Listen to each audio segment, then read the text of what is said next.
L'Iran se moque de Donald Trump après la suspension des frappes. C'est pas moi qui dis, hein.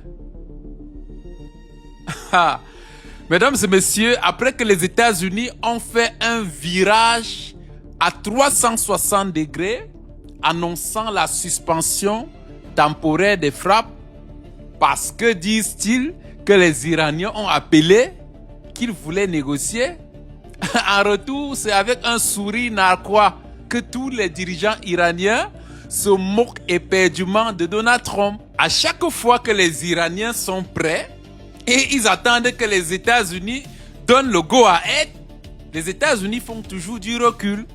Les États-Unis avaient déjà annoncé l'évacuation entre parenthèses de tous les citoyens américains au Moyen-Orient parce que selon eux, ils allaient faire du sale.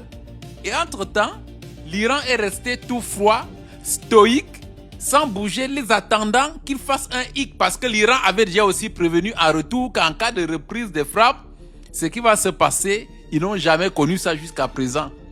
Et les États-Unis sont venus annoncer que, soi-disant, les Iraniens ont demandé les négociations. C'est pourquoi, pour accorder la place aux négociations, ils ont d'abord suspendu les frappes conjointes avec Israël.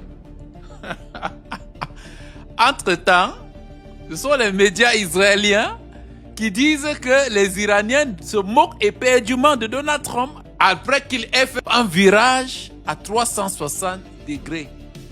On aurait tout vu dans ce conflit. On aurait tout vu du réel visage des États-Unis. C'est carrément du ridicule au summum. Et pourquoi les Iraniens se moquent de Donald Trump?